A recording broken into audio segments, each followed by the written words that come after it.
Team India head coach గా గౌతమ్ గంభీర్ ఎన్నికై చాలా రోజులే గడుస్తోంది. గంభీర్ కోచింగ్ స్టాఫ్ పై ఇంకా పూర్తి స్థాయిలో క్లారిటీ రావడం లేదు. ఈ విషయంలో గంభీర్ కు బీసీసీఐ పెద్దలకు మధ్య తర్జన భర్జనలు కొనసాగుతున్నాయి. ఒకరిద్దరి విషయంలో ఎటూ తేల్చుకోలేకపోతున్నారు.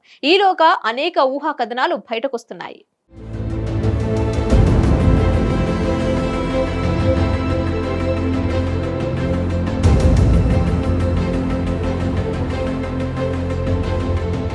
భారత క్రికెట్ జట్టు ప్రధాన కోచ్ గౌతమ్ గంభీర్ సహాయ కోచ్లుగా అభిషేక్ నాయర్, ర్యాన్టెన్ డిశ్చార్జ్లను నియమించుకునేందుకు బీసీసీఐ సుముఖంగా ఉన్నట్లు తెలుస్తోంది.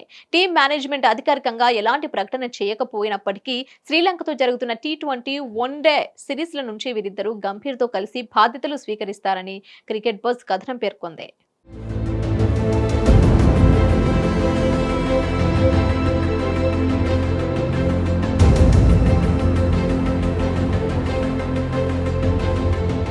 అభిషేక్ నాయర్ కోల్కతా నైట్ రైడర్స్ కు అసిస్టెంట్ కోచ్ గా ఉన్నాడు. ఇక ఐర్లాండ్ మాజీ ఆటగాడైన ర్యాన్టెన్ డిశ్చార్జ్ కోల్కతా నైట్ రైడర్స్ జట్టుకు గతంలో ఫీల్డింగ్ కోచ్ గా వ్యవహరించాడు.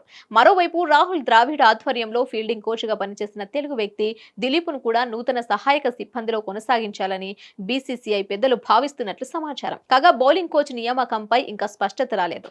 అయితే దక్షిణాఫ్రికా మాజీ ఫాస్ట్ బౌలర్ మోర్నీ మోర్కెల్ ను బలమైన పోటీదారులుగా బీసీసీఐ పరిగణిస్తున్నట్లు కథనాలు వెలువడుతున్నాయి. కోల్కతా నైట్ రైడర్స్ జట్టుకు ఆడినప్పుడు మోర్కెల్ గంభీర్ కలిసి పనిచేశారు. 2014-2016 ఐపీఎల్ సీజన్లో గంభీర్ కెప్టెన్సీలో మోర్కెల్ ఆడాడు.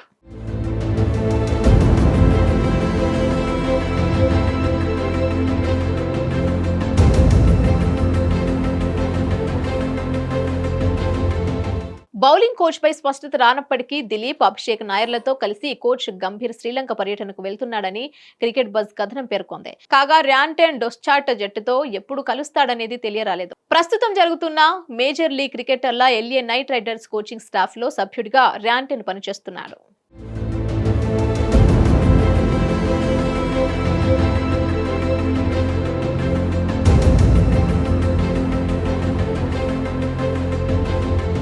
హిట్ టీవీ యాప్ ని డౌన్లోడ్ చేసుకోండి. ఇందులో short news, live news, entertainment movies అన్ని అవైలబుల్ గా ఉన్నాయి. Please download Hit TV app. Hit TV app. Hit TV యాప్ని ఫ్రీగా డౌన్లోడ్ చేసుకోండి.